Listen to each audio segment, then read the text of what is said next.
Now Ahab had 70 sons in Samaria, and Jehu wrote and sent letters to Samaria, to the rulers of Jezreel, to the elders, and to those who reared Ahab's sons, saying, Now, as soon as this letter comes to you, since your master's sons are with you, and you have chariots and horses, a fortified city also, and weapons, choose the best qualified of your master's sons, set him on his father's throne, and fight for your master's house.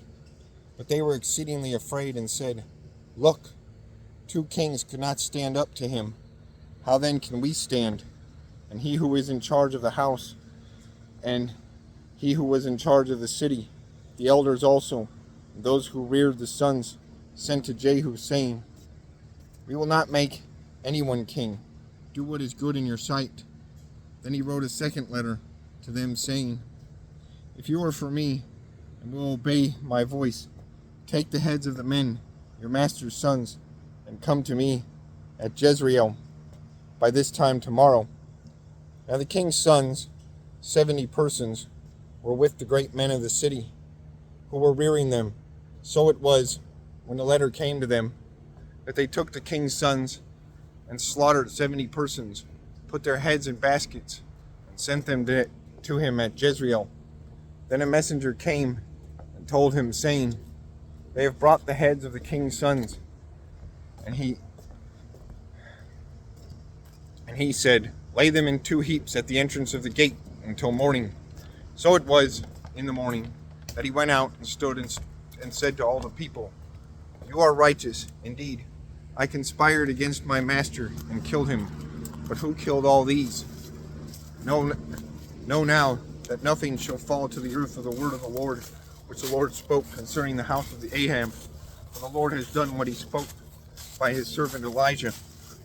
So Jehu killed all who remained in the house of Ahab in Jezreel, and all his great men and his close acquaintances and his priests, until he left him none remaining. And he arose and departed and went to Samaria. On the way, at Beth-eked of the shepherds, Jehu met with the brothers of Ahaziah, king of Judah, and said, Who are you? So they answered, We are the brothers of Ahaziah. We have come down to greet the sons of the king and the sons of the queen mother. And he said, Take them alive. So they took them alive and killed them at the well of Beth-eked, 42 men, and he left none of them. Now, when he departed from there, he met Jehonadab, the son of Rechab, coming to meet him, and he greeted him and said to him, Is your heart right as my heart is toward your heart? And Jehonadab answered and said, It is. Jehu said, If it is, give me your hand. So he gave him his hand, and he took him up to him into the chariot. Then he said, Come with me, and see my zeal for the Lord. So they had him ride in the chariot. When he came to Samaria, he killed all who remained to Ahab in Samaria, till he had destroyed them, according to the word of the Lord, which he spoke to Elijah. Then Jehu gathered all the people together and said to them, Ahab served Baal a little, Jehu will serve him much. Now therefore, call to me all the prophets of Baal, all his servants, and all his priests. Let no one be missing, for I have a great sacrifice for Baal. Whoever is missing shall not live. But Jehu acted deceptively with the intent of destroying the worshippers of Baal. And Jehu said, Proclaim a solemn assembly for Baal. So they proclaimed it. Then Jehu sent throughout all Israel, and all the worshippers of Baal came, so that there was not a man left who did not come. So they came into the temple of Baal, and the temple of Baal was full from one end to the other.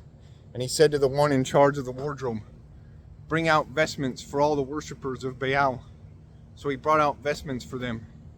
Then Jehu and Jehonadab, the son of Rechab, went into the temple of Baal, and said to the worshippers of Baal, Search and see that no servants of the Lord are here with you, but only the worshippers of Baal."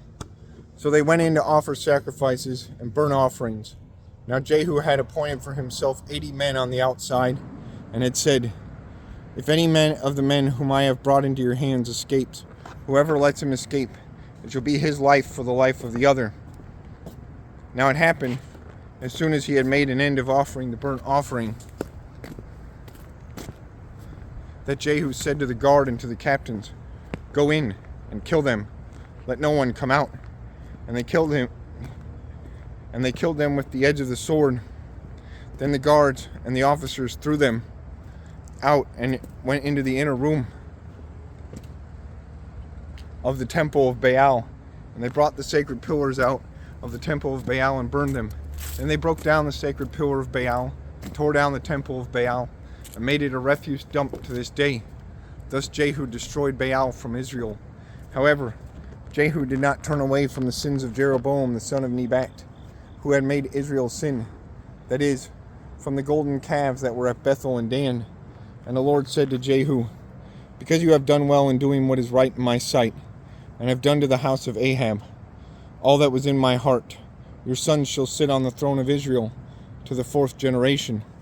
But Jehu took no heed to walk in the law of the Lord God of Israel with all his heart, for he did not depart from the sins of Jeroboam, who made Israel to sin. In those days the Lord began to cut off parts of Israel, and Hazael conquered them in all the territory of Israel, from the Jordan eastward, and all the land of Gilead, Gad, Reuben, and Manasseh, from Aror, which is by the river Arnon, including Gilead and Bashan. Now the rest of the acts of Jehu, and all that he did, and all his might, are they not written in the book of the Chronicles of the kings of Israel? So Jehu rested with his fathers, and they buried him in Samaria, and Jehoahaz his son reigned in his place. And the period that Jehu reigned over Israel in Samaria was 28 years.